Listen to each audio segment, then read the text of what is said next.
Hi, I just wanted to comment a little bit about this strange phenomenon that I've been noticing for the past uh, year or so. I guess um, when the California wildfires broke out in, I guess it was November of 2017. Um, I don't know, the sites that I look at, if you watch the mainstream news and you're just following along with the footage and the commentary, it's easy to get persuaded that these are natural fires, that we've had a drought in California since at least 2001, even before that, right? They've always talked about the drought in California for a long period of time and the susceptibility of wildfire. When I was in university, I actually worked for a ecological restoration institute as part of the forestry program on campus. So I studied forest fires. I mean, I actually did a lot of work with analyzing forest fires, putting together uh, videos talking about the dangers of forest fires. So I know a little bit about how forest fires burn. Typically, forest fires, well, for one, they burn the forest, right? They start in the forest, they sweep through areas, the wind carries them. Usually, they'll burn in the pine forest. They'll burn the underbrush, the dry, dead stuff, and then they'll leave a lot of these big trees because the trees have a natural resistance to fire. Uh, they need periodic fires to germinate the seeds in the pine cones for the ponderosa pines anyway. But we have neglected our forests for many years. After they clear cut everything at the turn of the century, there's something like 5% of the world's or the America's forests are left. They're old growth forests, but the rest were decimated through timber, right? So what we see in the forest in the West, uh, except for a few areas, is this the second and third growth generation trees, right? So, but the Forest Service has done a terrible job managing the forests. The forests have been, just left to grow after it was clear cut. Everything just grew up, kind of overrun. No, they've been suppressing forest fires for many years, so they weren't allowing the forest to burn naturally like they should periodically. Um, So the argument is that between the neglected forests and the suppression of fires and through this long-standing drought, that they're susceptible to large catastrophic fires that burn over the tops of the trees and burn all the trees. But that's not what you're seeing in these more recent fires. What you're seeing, if you look at the footage, if you take one of these mainstream media videos that they're putting out showing the California wildfires and just turn off the sound and look at the fires, you might see some strange anomalies. Now, some people have been doing some good work on this. They've been putting together videos, especially Mental Boost and In Plain Truth. Some of these sites have been really on it, talking about, you have these areas, whole neighborhoods, all the houses are burning, right? But all the vegetation is fairly intact. Now, there's some trees that get burned that are right next to a house, but they're not completely burned to the stump. They're still standing. Their pine needles get singed, but they're still standing. But the house is completely obliterated. We're talking about all the marble countertops. We're talking about the toilets, the bathtubs, all the appliances. We're talking all the metal is melted. The cars are. I mean, if you look at some of the footage of these cars, it's just remarkable. And metal doesn't even melt till up to 2,500 to 3,000 degrees, and the normal house fire only burns at between 800 and 1,200 degrees. So anyway, you can do the math on that. I mean, I don't have all the numbers at the top of my head, but I mean, you look at some of the aftermath of these fires, and you got to think for yourself about how the unlikelihood of the entire neighborhood burning, these houses burning completely to the ground, and the vegetation still standing. There's a lot of aerial shots out there. If I have some time today, I'll put some of those videos on this voice file. But anyway, people have a hard time coming to terms with it. Actually, I don't really even think that people consider it or even think about it. Or, we live in sort of a compartmentalized society. Even me, I'm in Bali right now. I go out, take my kid to school. It's a beautiful sunny day. Everybody's at the beach, everybody's at restaurants, and nobody's thinking about what's happening in Greece right now, it looks like some kind of energy weapon or something like that. It's not a natural fire. And California is burning. It's like hell on earth in California and in Oregon. But if you're not living near these areas and you don't watch the news, you don't really look into the websites that I look into, then you're not going to see it. It's just kind of it's an alternative reality we live in. So, but I think in a lot of ways our society is been conditioned to kind of compartmentalize everything, right? So if it's not in your interest, if you're not interested in it, you just can avoid the whole issue, right? So basically metaphorically, the town right next to you could burn to the ground, and if it's not on the evening news and you don't happen to catch it, it's just kind of out of sight, out of mind. You got your video games, you have your softball events, you have you got to have dinner with your family, whatever, and it's not really something that people consider or think about, right?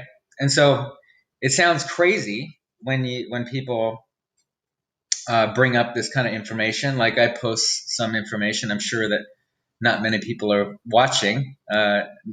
Judging by the last video I put out, it only had 16 views. I understand there's a lot of information out there. I don't have time to look at everything, but you kind of self-select about what you, based on your own understanding, what you're interested in. And so people sort of neglect everything else. We live in a bubble. We sort of anything that goes against our constructions of reality, we try to avoid or dismiss, or so you might think it's crazy to the idea that they're using directed energy weapons, which they have the technology to do, and they used it in the first Gulf War. They used it. They've had that technology for a long time. So the technical part of it, you can look into that. There's a lot of videos on that and information about directed energy weapons. But the fact is that there's something going on. This is not a natural wildfire. Some of it might be. There are some actual forests burning, but there's a difference between the forest burning and what you're seeing in these neighborhoods. You're seeing whole subdivisions being completely obliterated, and all the trees are still standing, and a lot of them are green. So it's just selecting the houses, which is the least likely to burn first. So now why they're doing it, I don't know. That's a good question. There's a lot of information about Agenda 21. People can call that a conspiracy theory. I don't know. I'm on the ropes. There is an agenda at work in the world. Silent weapons, quiet wars is what's going on, and why they're doing it and who's doing it. That's a question we need to be asking ourselves very seriously. Because maybe you don't live in California, maybe you don't live in Greece, maybe you don't live in Portugal, maybe you don't live in Sweden, but these are people's lives that are being destroyed, and it's not accidental. It's not a natural occurring wildfires. There's so many of them. Something like 60 wildfires arrived in Sweden all at once, and Sweden is the least likely place to have wildfires, right? Now, I have some theories about, why, who, and how they did it. I think part of it's this geoengineering project that's been going on since at least the late 90s. I was living in Arizona. I remember I worked outside a lot in my early 20s. I did landscaping and stuff like that. So I was outside a lot, and I never noticed. Now, I try to rack my memory and think back before 96, 97, and ask myself if I ever saw uh, these airplanes lay out these long tubular like patterns in the sky, like a grid, and I don't think so. I have a pretty good memory. I mean, I started having memories of my childhood when I was 3 or 4 years old, and I'm pretty observant. I was outside a lot. I never remember seeing what we're seeing today, where you're seeing the whole sky filled with uh, what has been discovered as, described as chemtrails. People still seem to think it's contrails, and I urge you to look into that issue because there's a lot of science that behind. People have done a lot of studies, seeing a lot of um, registering high amounts of barium, aluminum, strontium, a lot of microfibers, DNA, even, and bacterias in the air, right? And that's not natural, right? Aluminum is a processed, factory-produced metal. It doesn't just come out of the earth in its natural state, right? And so it's an alloy, and so you have to process that. And why there would be massive amounts of aluminum in the air is a question we need to be asking ourselves, right? And they've always linked aluminum to Alzheimer's and dementia and a lot of neurological uh, problems. But it also serves to they can control the weather, and they even geoengineers have been talking about this for years. That they've been able to control the weather since the 1950s, perhaps even before. They had the technology to do it. Now, I believe they've been doing it in a massive kind of Manhattan project. That there's just people, even though they have eyes and ears and they're receptive, unless it's on the mainstream media, they're not gonna. It's not gonna register, even if they see it in front of their face. For some reason, they disassociate. They have to have some authority figure tell them what is going on before they actually it starts to register with them. But I just urge you to keep aware and look for yourself, right, and be open to possibilities that go beyond what they're telling you on NBC or CBS, because they're not going to tell you this, right? The Manhattan Project, where they developed a lot of things, but mostly the nuclear bomb. The public, the military, didn't even know that project existed all through that period of time. So they can do these covert programs. I think they're doing it. They have been doing it for years. I think the drought in California has been totally engineered, and there's a lot of theories about why a lot of the elites want to live in this sort of they want the place to themselves. I don't know. They want people off the land. They want California to be cleared out and establish a national park in the whole western United States. I don't know. Maybe that's a crazy idea. It's not my idea, but that's part of the Agenda 21. They want to. It's some kind of depopulation agenda. They want to concentrate people living in the urban areas and create these nature reserves or whatever. But they're killing with these geoengineering projects. We're at the verge of sort of a mass extinction, including the human population. Now, you may think that's a far-fetched idea. I urge you to look into it before you dismiss what I'm saying. But they've dried out the West. I've seen satellite shots or aerial shots of these chemtrail operations. You can see it for yourself. Major patterns drying. Either they can dry out the weather, or they can reduce the precipitation, or they can create precipitation. But I think mostly they've been reducing it. So the forests are susceptible. They've been dried out for years through geoengineering, and it's quite possible, since they've been dumping a lot of chemicals into the air, that they could put some kind of fire, uh, something that would make the forest burn hotter and faster. But again, you look at these fires and how they're spreading, and they're spot fires. They're in location. It's not this. Usually a forest fire will start in a location and then spread, right? And you'll see the path of destruction that goes from one area to another, big, wide, burned out areas. But that's not what you're seeing here in California and in Greece. So you're seeing targeted uh, fires, right? And embers don't just fly through the air for a couple kilometers and land on another house and then burn that house, and then the embers from that house jump to another one over the trees. The trees are what are dry because they haven't been managed. They haven't cleared out the underbrush. They haven't. It's kind of a lot of understory that's dried out and susceptible to fire. So that would burn first, right? That's like kindling.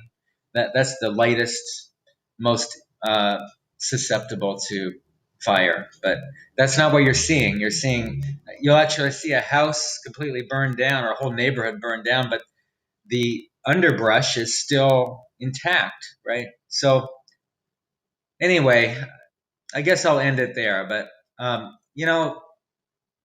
don't understand why it's not more of an issue. Even on the alternative media, there's only a few sites that are actually addressing this issue. And you'd think that people would care about their home, right? Their homes or homes of their neighbors, or even if you live in Washington or Nevada, these are your neighboring states, and we're losing a tremendous amount. These are not natural wildfires.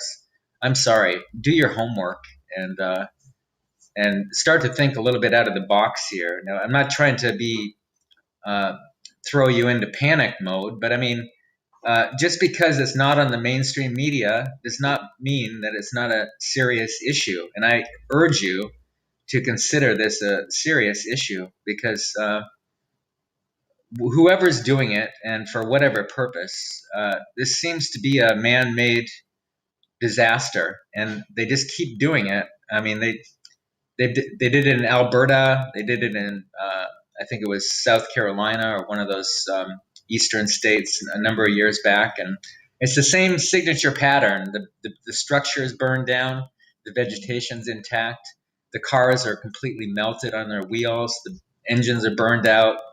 The metal is bent. You have structural steel that is bent, uh, and normal fires, open air fires, do not burn that hot. Go do your homework. There is some serious science done on how hot house fires and forest fires burn. If you compare the numbers against the amount of heat required to burn a car or melt steel, it's not even close, right? So I guess I'll leave it there. I'll put a few pictures together. I don't have a lot of time today, but I just wanted to say a little bit about this important issue, and I hope that you do your own investigation into this.